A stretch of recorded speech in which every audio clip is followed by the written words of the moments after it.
الحمد لله كفى وسلام على عباده الذين اصطفى أما بعد فأعوذ بالله من الشيطان الرجيم بسم الله الرحمن الرحيم فكيف إذا جئنا من كل أمة بشهيد وجئنا بك على هؤلاء شهيدا صدق الله العظيم. نن زمانګه د بیان موضوع چې ده دا ورځ د آخرت او دارنګې د الله جل شانه نه یره ورځ د محشر باندې چې کله میدان د محشر د دې اعلان وشي او حضرت اسرافیل علیه السلام شپېلۍ کې پوکې ووخي، دا ټول خلک به د قبرونو نه راپاسي او دا به میدان د محشر ته ځي. هر انسان به د خپلو اعمالو چې کومې په دنیا کې کړي، که خیر یې او که شر یې، د هغې پوښتنه به دنه کېږي، د هغې حساب کتاب به دی ورکوي.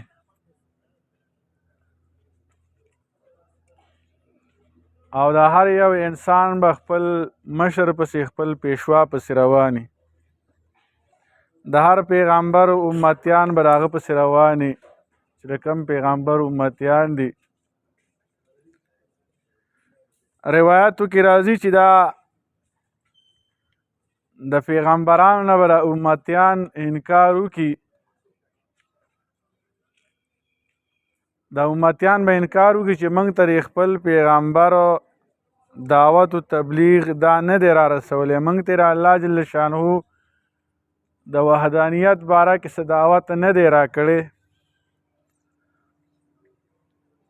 انبیا علیهم السلام خو به ولاړي،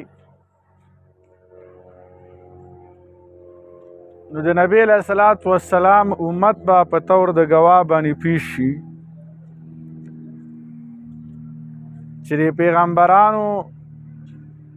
د حضرت آدم علیه السلام نه تر رواله تر نبی کریم صلی الله علیه وسلم پورې د ټولو پیغمبرانو د امت ته دعوت ورکړی او رسولی دی، د هغې حق ادا کړی دی. او دا دوی چې وایي دا دوی دروغ وایي، دا امتیان یې دروغ وایي چې موږ ته پیغمبرانو دعوت نه دی را کړی. نو دا چې څوک ګواهي ورکړي د نبي علیه السلام د امت، نو په دې باندې به هغې جرح وکړي چې دا خو په هغه زمانه کې موجود نه و، دا خو هغه زمانه کې موجود نه و، نو دوی څنګه ګواهي کوي؟ لکه نوح علیه السلام زمانه کې دا خلک کله موجود و، د حضرت ابراهیم علیه السلام زمانه کې دا خلک خو موجود نه و، د حضرت موسی علیه السلام او د حضرت عیسی علیه السلام په زمانه کې خو دا امت نه و، د نبی علیه السلام د امت دا خو وروسته راغلی دی. هغوی به په دې اعتراض وکړي، بیا به نبی علیه السلام د خپلو امتیانو تصدیق وکړي چې زما دا امتیان چې څه وایي د پیغمبرانو د خپل دعوت د امت ته رسولی، ځکه د الله جل شانه کتاب کې ذکر دی. الله پاک قرآن کریم کې ذکر کړي دي چې د انبیا علیهم السلام د امت ته دعوتونه رسولي، هر یو پیغمبر او د دعوت حق ادا کړی دی. فکیف اذا جئنا من کل امة بشهید، څه حال به وي دا کله چې د هر یو امت نه یو یو ګواه دا راوستلی شي. وجئنا بک علی هؤلاء شهیدا، او نبی علیه السلام په دې باندې ګواه شي. د دې خبرې نه چې د ورځ د محشر کې الله جل شانه ته مخامخ ودرېدل، په دې ټول انسانیت کې او په دې مخلوق کې د ټول نه زیات یریدونکي د الله پاک نه انبیا علیهم السلام. نبی علیه السلام حال دو چې مخکني او رستني ګناهونه ورته معاف او کله چې به نبی علیه الصلاة والسلام مونځ ته ودرېده نو هغې د سینې مبارک نه به یې داسې آواز راته لکه څرنګه کټوۍ کې څه پخېږي داسې د جړا آواز به ترې راته عزیز کعزیز المرجل داسې خوټ کېدو آواز به ترې راته نبی علیه الصلاة والسلام به دومره اوږد مونځ کوو حتی تورمت قدماه چې قدمونه مبارک به وپړسېدل یو شپه ټوله شپه چې کوم دی نبی علیه الصلاة والسلام هغه مانځه باندې ولاړ دی او جاړي او جاړي حضرت بلال رضی الله عنه چې سهار کې راغی د مانځه یاد دهاني ورته ورکوله چې مانځه وخت نږدې دی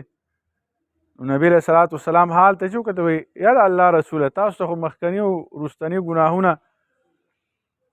ټول معاف شوي دي بیا تاسو داسې حال ولې دی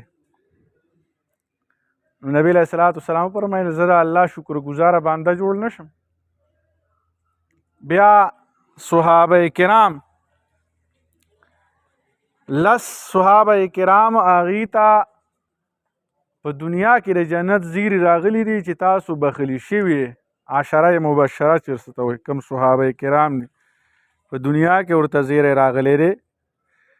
په هغې کې خلفای اربعه دي چې کوم خلفای راشدینو په نوم باندې مشهور دي حضرت ابوبکر صدیق رضی الله عنه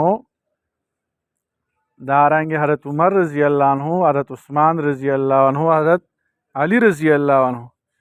ابوبکر صدیق رضی الله عنه باندې به الله جل شانو یاره دومره غالب و چې موږ یاره واښه وې ګیا وې بس چا به ریبلې وې چا به سارو به خوړلې وې خبره به ختمه وې او موږ الله ته مخامخ کیږو او دارنګې سارو ته چې کوم دی هغه به خفه کېږي ساروي بس ساروی دی بس چالال که یا چې کوم دی وخت تېر شو مړ شو بس خبر حساب کتاب ورسره نشته موږ ته به حساب کېږي حالانکې زیری ورته راغلی و د جنت زیری ورته راغلی دی چې دا به جنتي دی به جنت ته ځي نبي علیه الصلاة والسلام د حق باره کې ویل حضرت عمر رضی الله عنه په هغه باندې د الله جل شانو یاره دومره غالب و یو لوی تاریخ دی د حضرت عمر رضی الله عنه خلفای راشدینو کې د هغه یو لوی تاریخ دی د هغه چې کوم حکمراني وه او د آیات مبارکه